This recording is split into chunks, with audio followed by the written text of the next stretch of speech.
There was a great need for pilots in the dark days of 1942. Everyone wanted to do their patriotic duty. These young women had a passion to fly. 25,000 women applied. 1,074 of us earned our wings. I have flown 43 different types of aircraft. I flew both the B-17 and the B-26, which is the Marauder. The actual name WASP, it's Women Air Force Service Pilots. Well, I think there were a lot of men that didn't believe women could learn to fly military planes, but we showed them.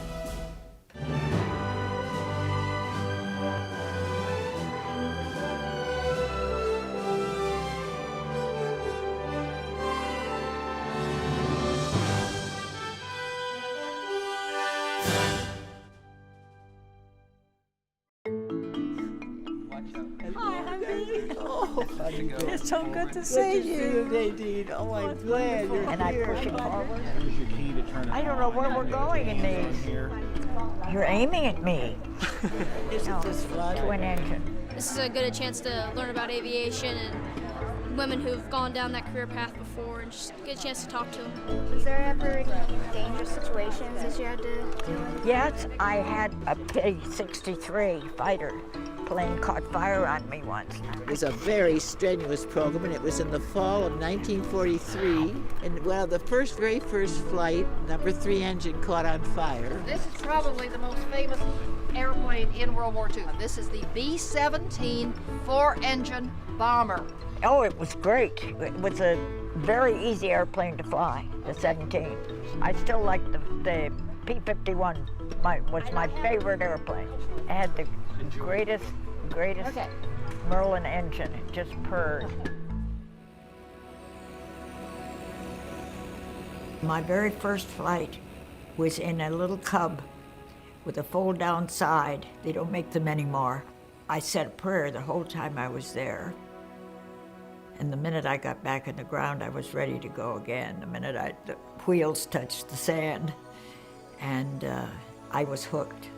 I grew up in Park Ridge, Illinois, a suburb of Chicago. We lived in the traffic pattern for the airport just by hearing the planes and seeing them day in and day out. It just almost became a part of me.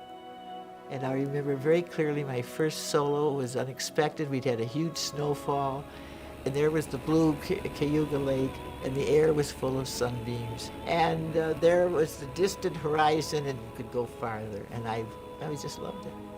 When I was up there, all alone, blue sky, white clouds, I'd bounce from cloud to cloud. Always have one hand out in the air, just playing with it.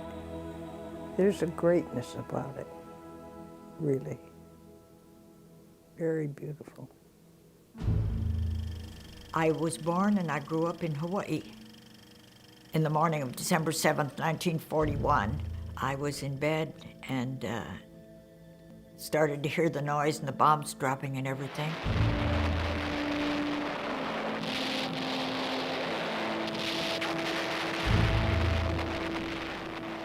We lived up on a hill overlooking all of Honolulu and Waikiki Beach and everything, and I went out on the balcony to see what was happening and saw these bombs dropping in one area of town.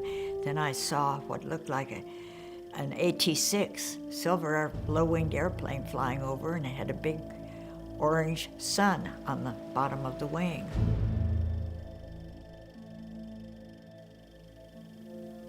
Pearl Harbor was a shock to the Americans. That we were unprepared, absolutely unprepared. The whole country had to be revitalized, educated, had to participate in this huge event of defeating the Axis powers. Jacqueline Cochran, this very famous, world-famous woman pilot, was coming into town to interview young girls with a pilot's license. Jacqueline Cochran thought that she could help if she could train women pilots to fill the need. You can't have a pilot overnight. She promoted an idea to have General Hap Arnold. She could recruit women from around the United States, and they could fill a need for the flying jobs in America, and then let the trained pilots, male pilots, go overseas. And Hap Arnold agreed to this idea. How to do it was the question. Well, Jackie Cochran in Washington got a list, somehow acquired a list of all the women pilots, licensed pilots in the United States, and she tracked me down and she called me and asked me to be in her first class. So I was excited and I got on a plane and flew down there. The first class came to Houston, Texas. That's where the training program was begun. No one was prepared to deal with 29 women who were brought in to do who knew what. It was assigned to the 1174th Squadron, and Major Freddie Wilson welcomed us, and he had received a telegram just 2 days before to expect 17 women pilots. And he said, "My God, what am I going to do with 17 women pilots?" And he said, "Aha, I know. I will assign them to my 3 married instructors, for they will know how to handle women." To be accepted as a WASP, each girl had to have 35 hours in the air beforehand, enough to know men's airplane talk when they hear it. The WASPs are willing to plow into as rugged a 6-month stretch as anything handed to women in the whole war effort. Map reading and physics, navigation and code, with strict AAF exams in each, too. For men, it would be tough. It's tough for girls, too. Well, I think there were a lot of men that didn't believe women could learn to fly military planes. I think we had to prove ourselves. We were called the guinea pig class because they weren't sure we were ever going to make it, but we showed them. I'm the member of the 5th class, 43-5, and by this time, the program was settled in Sweetwater, Texas. And it's very hot, 100 degrees, the wind's blowing, 120, you know. We lived 6 to a bay, it had military regime, and the lights were turned out at 10 o'clock. We had a flashlight med check. We had lots of regulations. And we marched. We marched to class, we marched to mess, we marched to the flight line, we marched to PT, and we sang songs. Zoot suits and parachutes and wings of silver too. Little fairy planes like his mama used to do. All of our flight equipment and flight suits, everything, were hand-me-downs from the men. So the legs were rolled up and stapled, and the sleeves were rolled up, and then I took the belt and just put it on me and pulled everything up here. I looked like a mushroom walking around on that base. We went through the same training that the men did. Ground school in the morning and fly in the afternoon. Primary, basic, advanced, night flying, and instrument flying. I think the hardest part is always the check flight with the Army pilots because, oh, they were rough on us. My class started out with 150 girls. 49 of us got our wings. And that's all that made it. Jacqueline Cochran came for my graduation. And she wore a flowered dress and a flowered hat. And when she handed me my wings, they were cold. And I remember squeezing them, and then I shook hands, and I said, "I did it." That was the most wonderful saying. You could never, those 3 words, "I did it."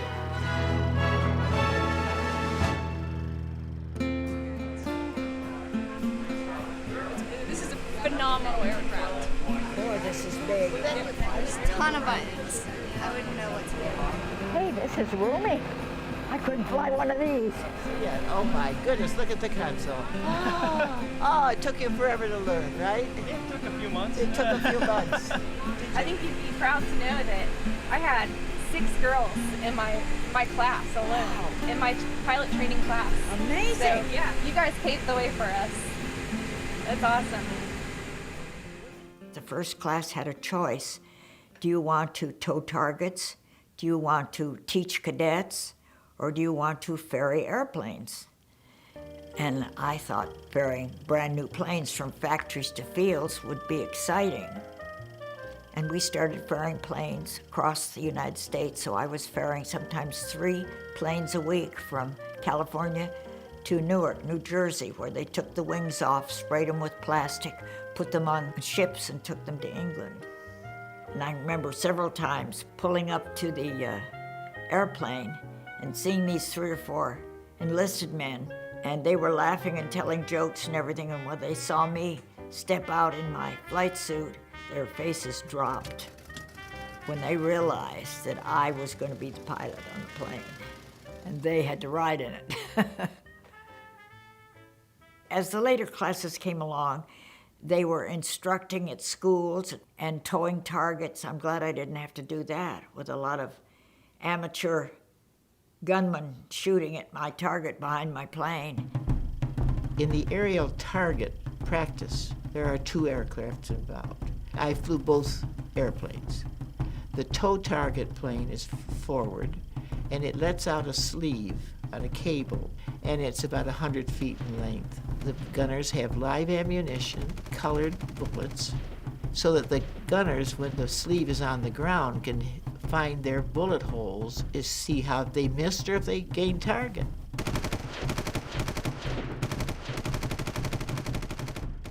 We could hear the casings and ricochet off, and so it was real wartime sense.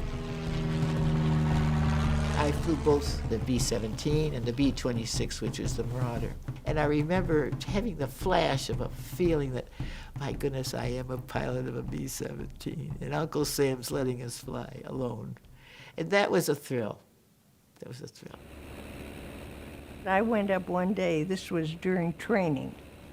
I'm up there just flying straight and level, going out to the practice field, and suddenly my plane flipped upside down and went into an inverted spin. No matter what I did, nothing worked. So eventually, when I looked out and saw how close I was getting to the ground, I knew I had to get out. And I pulled the ripcord, and I still have it to this day. This is what saved my life that day, this ripcord. And my chute opened, and thud, I hit the ground. And I opened my eyes, and all I saw was blue. And I thought, where am I? You know, I just did not know if I was in heaven or where I was. All of a sudden, these horses came right up next to me, and 2 cowboys jumped off and ran over to me, and one of them started to unzip my leather jacket and open my tie, and the other one pulled my helmet off, and this mop of hair fell down. They both jumped back and said, "My gosh, it's a little girl," just like that. And that did it. I sat up, and I was about to give them a piece of my mind, and I burst into tears. Not from pain, not from shock. Just the idea that they would call me a little girl at a time like that. That's the most memorable day for me, flying.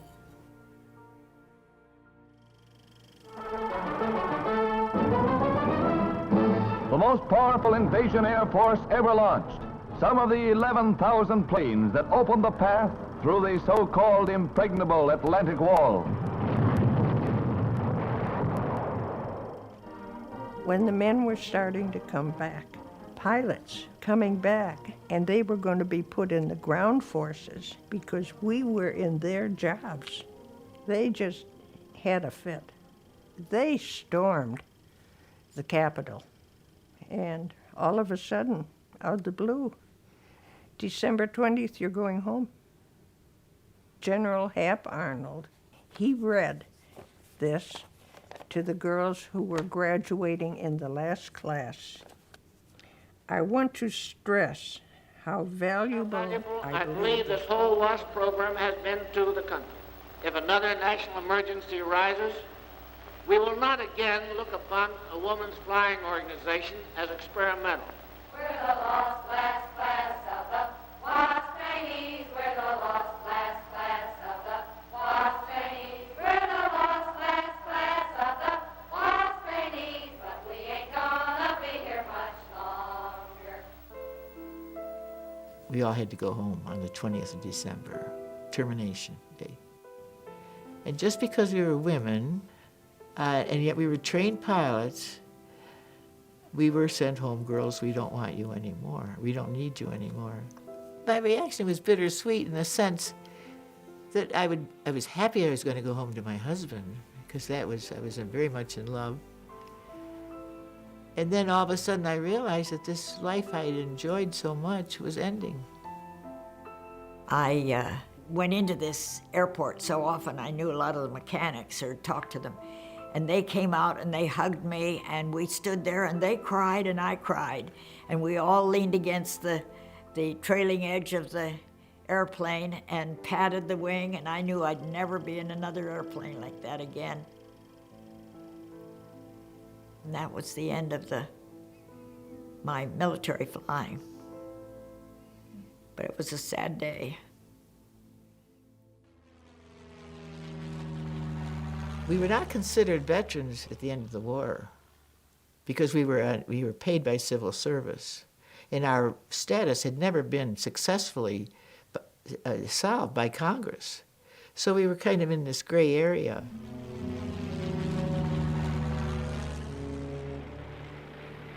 "38 of our women were killed, and their bodies were sent home, and the funerals were all at the parents' expense. The government never paid anything. We never got a flag. The gals never got anything. And no benefits, nothing." The women started to fly in the early 70s, and they said they were the first women pilots to fly military aircraft. And we suddenly said, oh, no, no, no. We were way behind. 30 years ago, we were on board. We were flying. So we wanted history to know our story. We all got together here in Washington 33 years later, and down at the Army-Navy Club, we rented a room and had all the gals all over the country storm their newspapers, magazines, radio stations, everything. And let's get the ball rolling. And they did. We petitioned Congress at that time, and it took 2 years for this approval to take place. Then it was agreed that we were, in the eyes of the administration, we were veterans.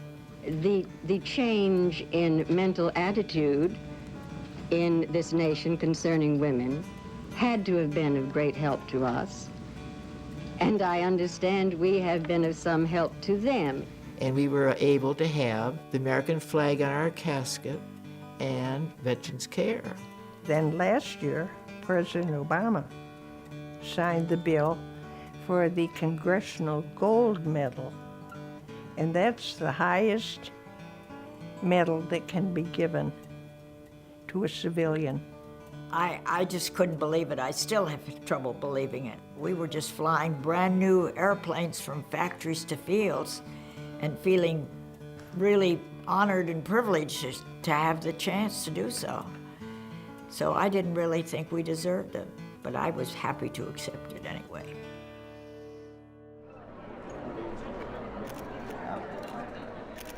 I know you.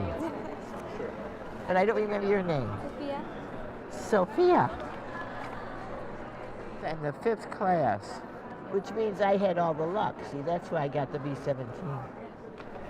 Gosh, I'm flattered for all this. I can't imagine somebody wanting my... Can you read that? Yes. Good.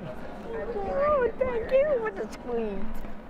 During the years that we were active as WASP, 25,000 women applied. 1,074 of us earned our wings. Our ranks are so small now. On my last ride, we had a light rain over the field. It came around and just floated a minute, and then all of a sudden landed, and you couldn't hear the wheels hit the ground. No squeak, no bump, no bounce. And I thought, oh, that's the best landing I'd ever made. So I had that thrill. I think the WASPs accomplished a lot. We didn't know we were going to do this, but I think we opened the world for all the military women pilots and everything. But now they're flying in combat and everything, so I guess we were able to get some of that started. And we opened the doors for today's military pilots, women military pilots, women airline pilots, and women astronauts. We opened the door. I want to be a Miss HP, and a little bit more. I want to be a WASP trainee, and a little bit more. I want to be a graduate.